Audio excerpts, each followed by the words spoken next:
You're welcome to this class.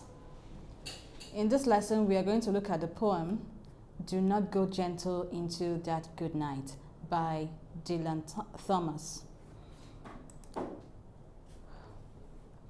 First of all, let's look at the objectives for this lesson. By the end of the lesson, you should be able to identify the background and setting of the poem and relate them to the meaning of the poem, discuss the themes of the poem, and then discuss the figurative devices or the poetic devices used in the poem as they relate to the poem and its meaning. So we're going to look at, recite the poem stanza by stanza before we do the analysis. The poem is Do Not Go Gentle Into That Good Night. So we begin. Do not go gentle into that good night. Old age should burn and rave at close of day. Rage, rage against the dying of the light. Though wise men at their end know dark is right, because their words had forked no lightning, they do not go gentle into that good night. Good men, the last wave by, crying how bright their frail deeds might have danced in a green bay. Rage, rage against the dying of the light. Wild men who caught and sang the sun in flight, and learned too late, they grieved it on its way. Do not go gentle into that good night. Grave men near death, who see with blinding sight, blind eyes could blaze like meteors and be gay. Rage, rage against the dying of the light. And you, my father, there on the sad height, curse, bless me now with your fierce tears, I pray. Do not go gentle into that good night. Rage, rage against the dying of the light. All right, let's look at the poet's background. Dylan Thomas was a Welsh poet, that he was from Wales, and he was also a writer. He was born in 1914 in the city Swansea. He quit school at age 16 due to poor performance at school, and he also gained fame at the age of 20. His first book was published and it was entitled 18 Poems.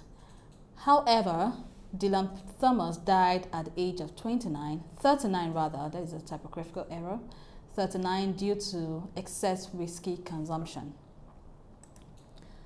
Now let's look at the background of the poem. The poem was written during the Second World War. It was written in 1947 and it explores themes of death, struggles, and sadness. It is actually a reflection of the events of the Second World War. So this poem was written at a time when World War was seen, when death came to be accepted as a norm. So this poem is a challenge by the poet. The poem challenges the idea that death should be accepted as part of life or accepted as a norm, because during the time people got used to seeing dead bodies. It was during the time of this, it was during the Second World War. So the poem advocates for a deviation, for a shift in the norm. Now let's go back to the poem and do a stanza by stanza summary of the poem. It says, do not go gentle into that good night. Now, the good night in this line is simply a euphemism for death. It says, old age should burn and rave at close of day. Rage, rage against the dying of light. What he's trying to say here is that at old age, when you are nearing your death, that we humans shouldn't just accept death without any form of resistance. He's saying that we should fight against death. We should fight, even though death is an inevitable end, but then we should fight, show some form of resistance, and not just accept death with open arms, just like that. It continues, says, describes the different types of men and how they face death. It says, though wise men at their end know dark is right. That is, even though people know that death is something that will surely come, because their words had forked no lightning. They do not go gentle into their good night. So he describes how people react or face death. So that some people, even though they know that death is inevitable, even though their words have brought them, that what they have done may have little or no influence in the world, they still do not face death without any form of resistance. Okay? He moves on. He says, good men, describes another set of humans or people. He says, good men, the last wave by, crying how bright their frail deeds might have danced in the green bay. So even though these men are good, if they have done their good deeds on earth, they have lived their lives in a good way, as they are faced with death, they rage against death. They rage against the dying of the light. The dying of the light here is also another metaphor or euphemism for death. He continues, wild men who caught and sank the sun in flight and learned too late, they grieved it on its way. So what he's saying here is, he's talking about those people that were wild and, they were focused on things that are temporal, things that are ephemeral, things that had no durable value. So they learned too late and they grieved on their way as they were facing death, as they were nearing death. They grieved on their way. And even at that, they still do not go gentle into that good night. Say grave men, that is people that are serious. Here there is a use of pun, that is P-U-N, pun. So grave men near death who see with blinding sight. Even in all their seriousness, blind eyes could blaze like meteors and be gay. Rage against the dying of the light. Even though they know that death is inevitable, even though they have seen the certainty of death, they still try to fight against death. Then he now ends it. It is the last stanza that makes us understand the poem the more. He says, and you, my father, there on the sad heights, that is there on the deathbed, there at the verge of death, that is what it means. Curse or bless me now, curse me or bless me now with your fierce tears, I pray. That is, he's trying to urge the father that he should either curse him or bless him with his fierce tears. That he should be fierce as he's facing death. He should rage against death. He should not face death with open arms. He's actually encouraging the father to resist death, to somehow defy death, not just to accept death with open arms. So it is believed that the poet loved the father dearly. So the poem is actually written for the father, written on the father's deathbed. So the poem is actually about referring to the father, trying to encourage the father or trying to talk to the father not to accept death as a norm, not to just open its arms to death. He should fight against death and try to resist death. Okay, now let's look at the structural analysis of the poem. The poem is what we call a villanelle. A villanelle is a poem of 6 stanzas. The first 5 stanzas has 3 lines, that is tercets, made up of tercets, and then the last stanza, that is the 6th stanza, is actually a quatrain. So the poem has 19 lines and is in the form of a villanelle. The rhyme scheme of the poem is ABA, ABA, ABA, ABA, ABA, and then ABAA. So it seems to have a regular rhyme pattern, a regular rhyme scheme. Okay, imagery. We see that in the poem, the dominant imagery there is the visual imagery. That is, we're talking about some of the poetic devices used in the poem. So the dominant imagery used in the poem is the visual imagery. As the poet says, wise men at their end know dark is right because their words had forked no light. And here he's referring to a kind of lightning that is forked in nature. Okay, so he uses this imagery to describe how these men go in their course of life. All right. Now let's look at alliteration. We have alliteration in lines 3, line 9, line 19. For example, we have rage, rage. We also have alliteration in line 10, where it says sang, sun. We have alliteration in line 11, learn, late. Alliteration in line 8, did, dance. And there are other examples of alliteration in the poem. Pun. We have pun in the poet's use of good night and brave men. Good night there is a pun for death. And then grave men is also a pun there. He plays on word in his use of grave men, because if you look at that line, it says grave men, and then it also talks about death. So grave men there could also mean that people that at the gravesite or people that are serious. So there is a play on words in these two lines. So he uses this pun to convey the idea that individuals should not be ready to say goodbye to life. Then we also have oxymoron. Oxymoron is used in lines 13 and line 17, where we have blinding sight and fierce tears. Blinding sight here refers to the certainty of death. And then fierce tears here also refers to defying death, facing death with defiance. Okay. Then we have metaphor. Metaphor is used in the poem for death. We have metaphor. Examples of metaphor here looks at close of day. We have dying of the light. All these are repeated in the poem and used to represent death. We also have another metaphor, as in we have the sun in flight, and then also have another metaphor as in. Okay, I think that's all we have for the metaphor. Now, these metaphors can also be seen as euphemism. That is, the poet uses these words to talk about death in a mild way.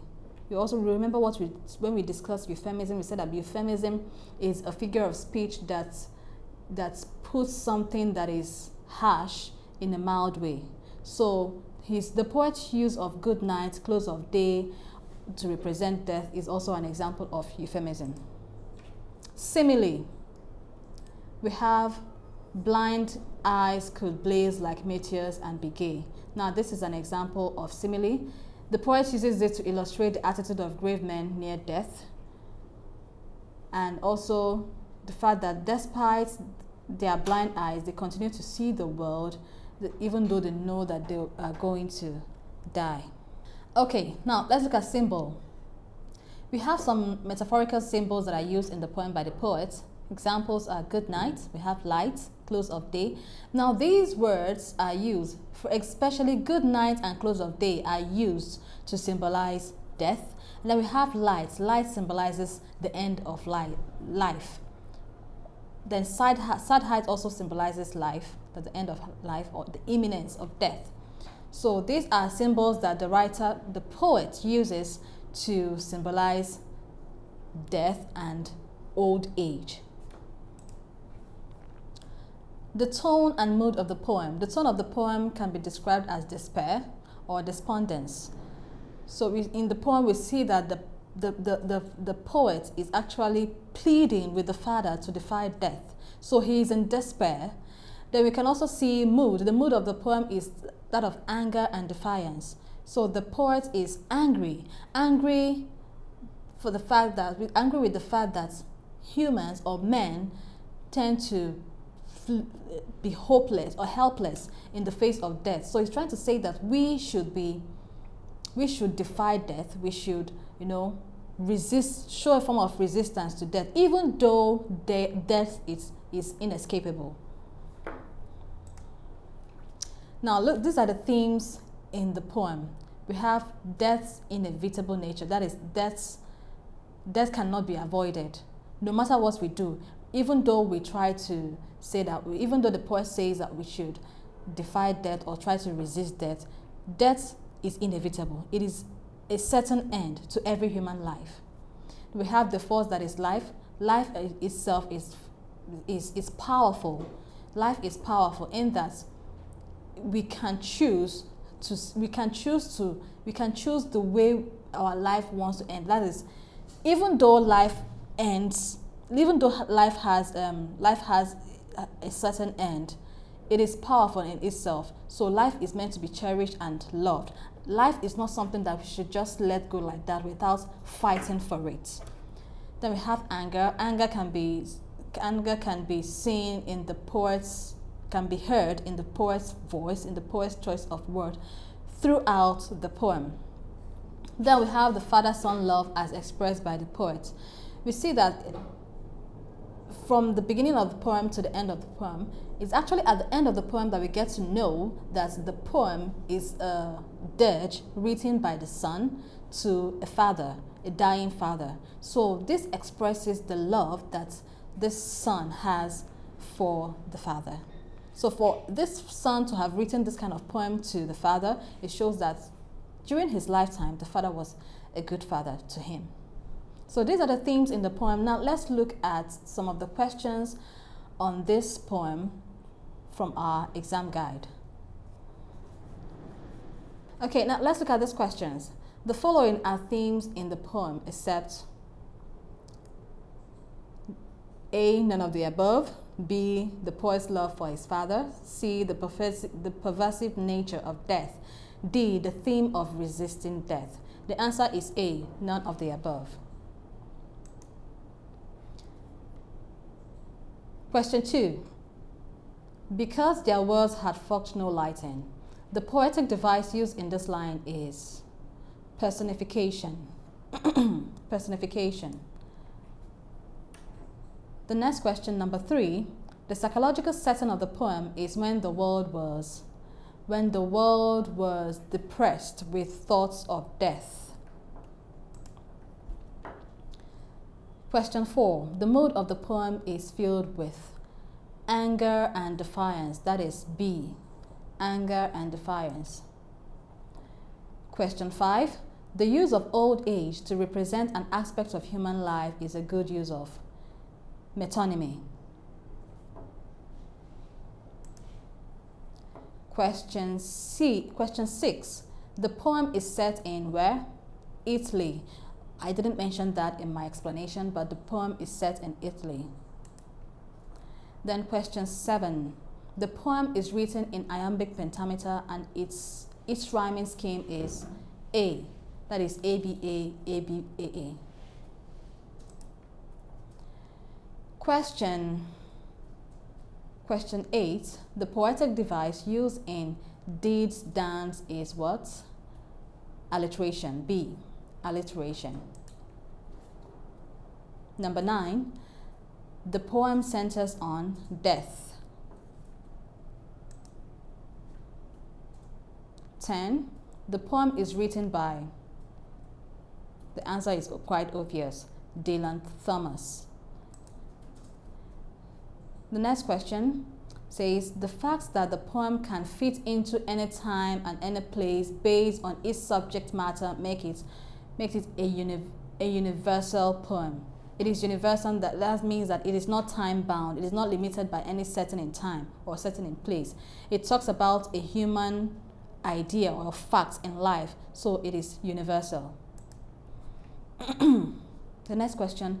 One major poetic device that runs through the poem, even from its title, is metaphor. Metaphor. Metaphor. Okay? The next question. Who see with blinding sight? The dominant device used in this excerpt is with blinding sight. That is oxymoron. How did the poet promote a non-conformist stance in the poem? By urging its readers to resist death. The tone of the poem is best described as despondent, that's C. The poem is an example of a what? A villanelle. 17. It is believed that the poet wrote the poem to his father. 18. Old age should burn and rave at close of day.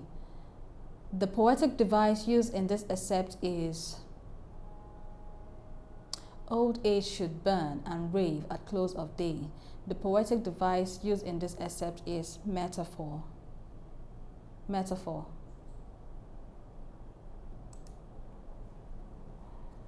Okay, the next one.